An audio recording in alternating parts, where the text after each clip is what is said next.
Hi friends, it's Allie with SUPboardguide.com, and today we're going to be reviewing the Honu Byron. We really like this board. It's light, it's maneuverable, it's quick, but on top of all of that, it's only 4.7 inches thick, so it gives you a little bit more of a hardboard feeling than other 6-inch thick inflatable boards. And in the short time we've had it, it's quickly become a crowd favorite here at SUP Board Guide. So let's get into it.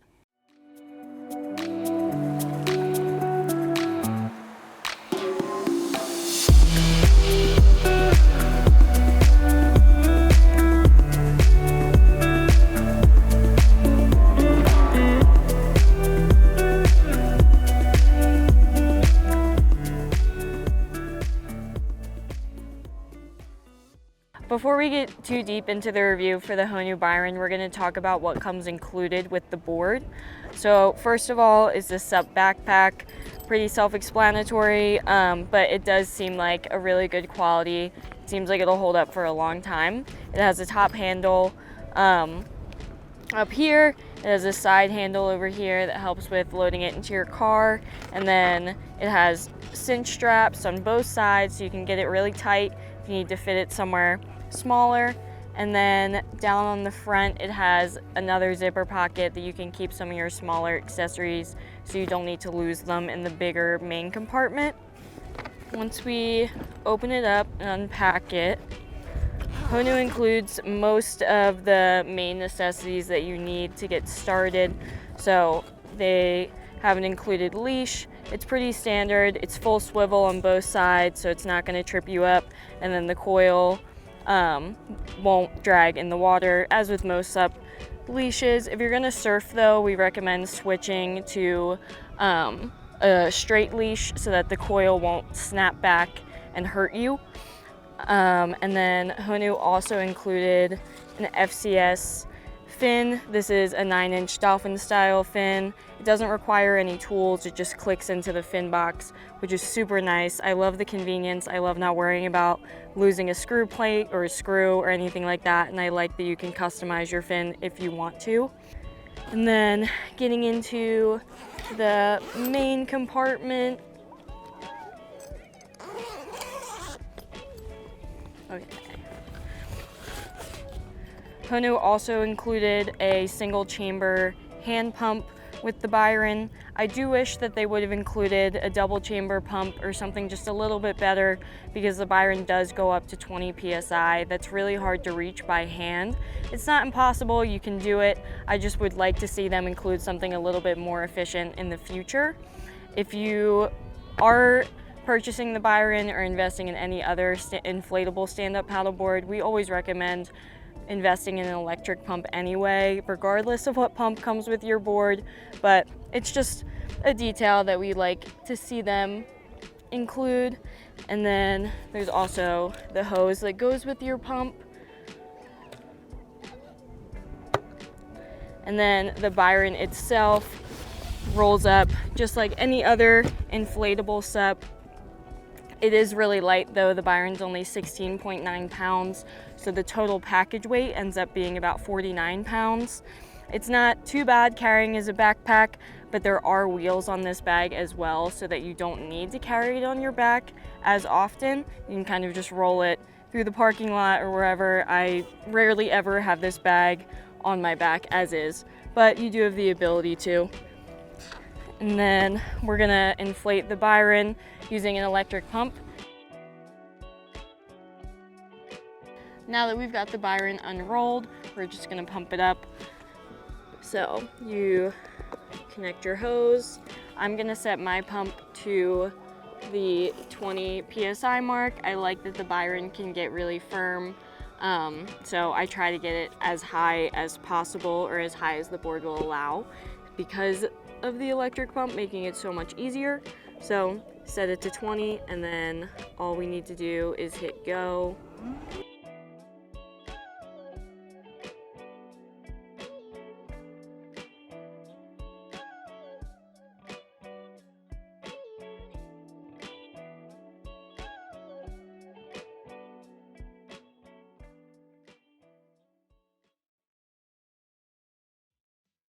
So now we're going to jump into the construction quality of the Honu Byron.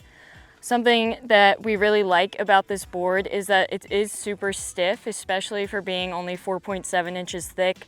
We've tried similar boards in the past and the rigidity just wasn't where we would like it to be, and that is not the case with the Byron. So how they were able to achieve this was with a cross-woven inner drop stitch. So what that means is that the threads in the drop stitch are oriented in an X pattern so that you can use less material, less threads to achieve a stiffer board, which is ultimately what we all want. And then the fabric on the drop stitch layer is a woven material as opposed to a knitted material. So the woven material has a lot less micro air gaps, doesn't allow for quite as much movement as a knitted material would. That's kind of a finer detail moment, but it is something that we want to give Honu credit for since they did pay attention to it. And then when it comes to the PVC layers, the deck and the bottom of the Honu Byron is a dual layer fusion PVC. So they've basically fused a liquid layer of PVC onto that fabric core, and it just makes for a more uniform bond. That's how you get a stiffer and a lighter board because you don't need to use glue. And then when it comes to the rails, Honu decided to go with a triple layer of PVC on the rails, and that again adds to the stiffness of this board without adding too much in weight. So it seems like they did a really phenomenal job with balance here. They wanted stiff, they wanted thin, but they didn't want it to be too heavy, and they've done a great job with that. The Byron is only 16.9 pounds. It feels really nice to carry into the water compared to heavier boards, especially if you're a smaller paddler. And then once you are paddling, you can tell that it's a lot lighter, it's a lot faster to get going, and we've really enjoyed it.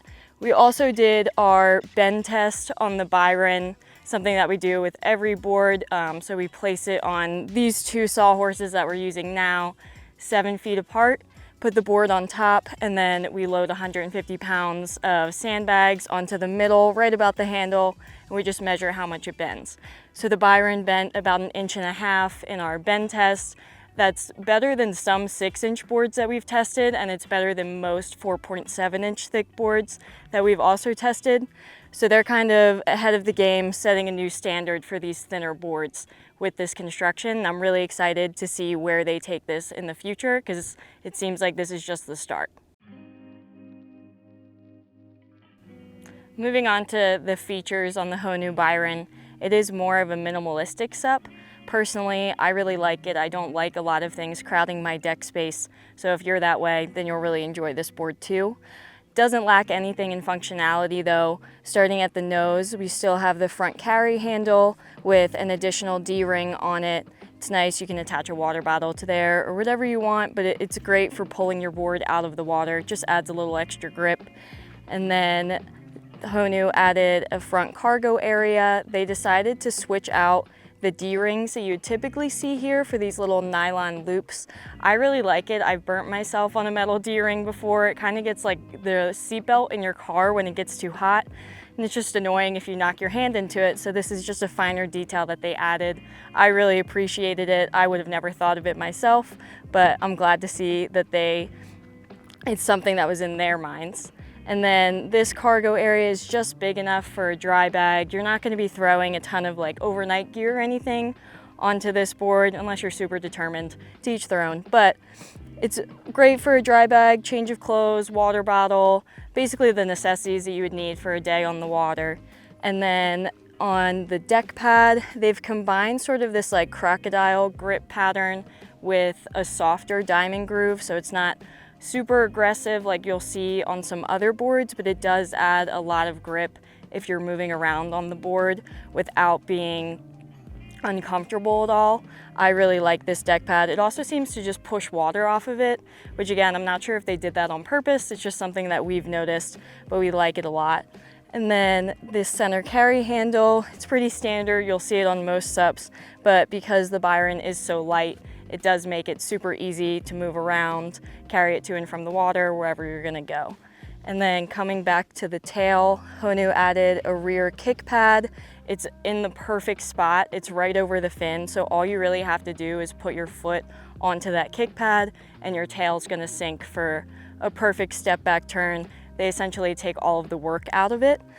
And then behind the kick pad is this little tiny strap. It took me a really long time to figure out exactly what that is. I thought it was a water bottle holder or shoe strap. It's actually a paddle holder. So you just slip the blade of your paddle under that strap and it'll hold it down on your board if you go for a swim, if you're gonna be carrying it wherever, and it doesn't get in the way, which I think is the best part about it, but it is still functional as a shoe holder if you wanted to, sort of a dual purpose type of thing. And then the inflation valve is right behind that. The Byron goes between 16 and 20 PSI, so it can get really stiff, really rigid. That's one of the reasons we like this board so much. And then at the tail, you have your rear carry handle. It's great for launching the board into the water, just an extra thing to hang on to. And then they added the D-rings for your leash onto this carry handle as well, which you should always be wearing whenever you're out on the water. And then on the other side of the tail is your US fin box. Honu decided to go with an FCS2 Connect fin. This is a dolphin style 9-inch fin. I really like this for its maneuverability, but because they went with the universal fin box, you can switch it out to a hatchet fin or a shorter river fin, whatever you need for the situation. What I like about the included Connect fin is that you just click it into the fin box. You don't need any extra tools, a screw plate, nothing like that that you would lose or that I personally would lose. So this just simplifies the process while still keeping that customization ability of the US fin box that we all have come to love. So overall, I'm really happy with everything on this board. Yes, it is a little bit more minimalist than some other boards on the market, but I think the functionality is there and it just overall looks really clean. So another thing that we really like about Honu as a company is that they offer a really good warranty program on their boards. It says a lot about their confidence in their construction and also a lot about their customer service and how much they actually care about the paddling community. So on Honu boards, you get what's called a 2+2 warranty. And what that means is that for 2 years, you'll have protection against any manufacturing defects and free repairs on normal wear and tear. I'm not sure exactly where that cutoff is, but I do know that it entails like if your deck pad is peeling, just sort of normal stuff that happens if you're constantly using your board for 2 years. And then your warranty will be extended an additional 2 years for free repairs if you register it upon purchase. So that's a potential for 48 months of protection and free repairs on a Honu board. It's a lot of confidence, it's a lot of attention to detail, and we really like to see it. One thing that doesn't come included with Honu boards is a paddle. I think that's okay because they do offer a great selection of high quality paddles on their site that they'll give you for a discount if you bundle it with your board. So value-wise, I think it's really great given the quality of these paddles. The one that we use is the Carbon Evolution paddle. The entire thing is made of 3K carbon fiber from the handle to the blade, and it's super light at 610 grams or 21.5 ounces for those of us that use that system. And then it'll adjust as low as 170 centimeters or 66 inches for those of us that use the metric system. And it'll go as high as 225 centimeters or 88.6 inches. So it has a really good range. It's really good quality. I personally really like the blade shape of this paddle. It's a rectangular shape. It's almost kind of like a racing paddle, a little bit more aggressive than the teardrop paddle that you'll sometimes see with all-around boards. The Honu does offer some more teardrop paddle options, but I feel like you get a lot of control and a lot of power out of this shape specifically, and then you combine it with the quality of the carbon fiber and you just get a lot more power, a lot more control with your stroke. So if you're considering bundling a paddle with your board, if you don't already have one or you don't have one that is as high quality as this one, I would definitely recommend it. The Carbon Evolution is my personal favorite, but they have bamboo options, just a wide range of choices for you for high quality paddles. To start off the performance section, we're going to talk about stability first. So it's kind of the deciding factor as to whether or not you're gonna have fun, especially if you're first starting out paddling. You're gonna wanna be able to stand up on your board. If you're constantly falling in, you're just not gonna have a good time. The Honu Byron is 10.6 by 32, so it's kind of a classic all-around shape. It is really stable regardless of your experience level. As for primary stability, that's describing the stability of the board when you're just standing on it, not moving. The Honu Byron is really solid. I don't feel any wobble, even if I'm just standing here. And then secondary stability, that's how much time you have to recover if your board is tipping on the side. If you're in like a choppy situation, you get hit with boat wake, something like that. The Byron is a tough one to tip. I would be surprised if anybody could tip it on its side, so let us know if you do. But you have a ton of time to recover, even if you get hit with a bigger wave, a bigger wake. It's gonna be tough to fall off this board and you feel really well supported. That being said, the Byron is only 4.7 inches thick. So what comes with that is a decrease in volume compared to 6-inch thick boards. So that makes the Byron's weight capacity to about 250 pounds. If you're getting close to that capacity, that's when you're gonna start to lose a little bit of stability. No worries though, but Honu does offer a bigger option. There's the Honu Fairlight, which is 10.9 by 33. That's the board that you could size up to if you are getting closer to that weight capacity. That's the one that Justin opts for. He's about 180 pounds. If you're below that, the Byron's gonna do fine. In the same breath, about that 4.7 inch thickness, because it's lower to the water, paddlers that are compensated by the volume are gonna feel more stable than they would on 6-inch thick boards because their center of gravity is lower. If they get hit with any chop, they're not gonna be high up above the water. They're not gonna feel as off balance as they would on thicker boards. It kind of feels more like a hardboard for paddlers that are compensated by the volume, but it's sort of just a trade-off situation. Essentially, if the volume is good for you, the 4.7 inch thickness will make it feel more stable. If the volume isn't quite there for your weight, I'd recommend sizing up to the Fairlight. Moving on to maneuverability for the Honu Byron. It's a classic all-around board, so it is super maneuverable in the water. It doesn't take much to turn it with either a forward sweeping stroke or a back stroke.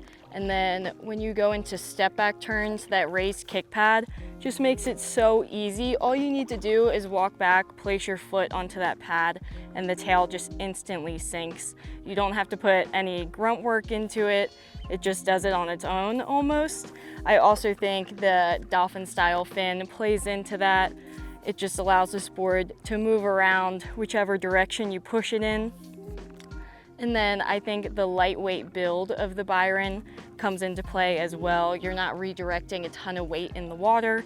Again, it's only 16.9 pounds. So to get it to change, it doesn't require a lot of work. I'm really happy with it. The maneuverability of the Byron is one of the reasons I like it so much. And then if you do want it to track well, it will also do that, which we'll get into in the next section. But as far as maneuverability, I'm more than happy with it.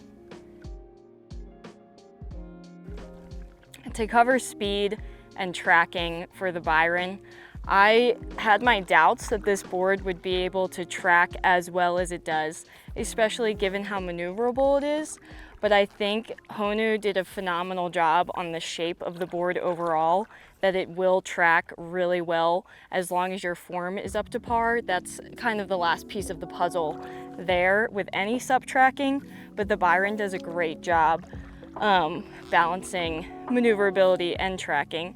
As for speed, it is a really light board, so to get it going doesn't take a whole lot of effort, and then it'll hold its pace really easily. I like it if I'm going for a longer paddle by myself. It just feels like you don't have to put a ton of work into it to get it moving as fast as you would like it to. Of course, it's not a dedicated touring SUP like the Honu Sorrento, but I'm really happy with how fast this all-around can actually go. To wrap it up, the Honu Byron has given us a lot to like about it. It's light, it's stiff, it's 4.7 inches thick, so it'll feel a lot like a hardboard as long as you're compensated by the volume.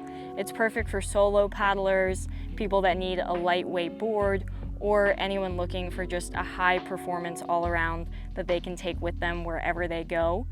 Because of all of that, it has quickly become our team favorite here. I know I'm grabbing for it every other weekend, and I'm hoping that you will be too after this review. If you found this review helpful, make sure to like and subscribe, and if you have any questions, feel free to leave them for us in the comments below, or read through our written review, which you'll find a link for in the description, as well as a link to purchase the Honu Byron. I'm Allie with SUPboardguide.com. Stay safe, have fun, and I'll see you on the water.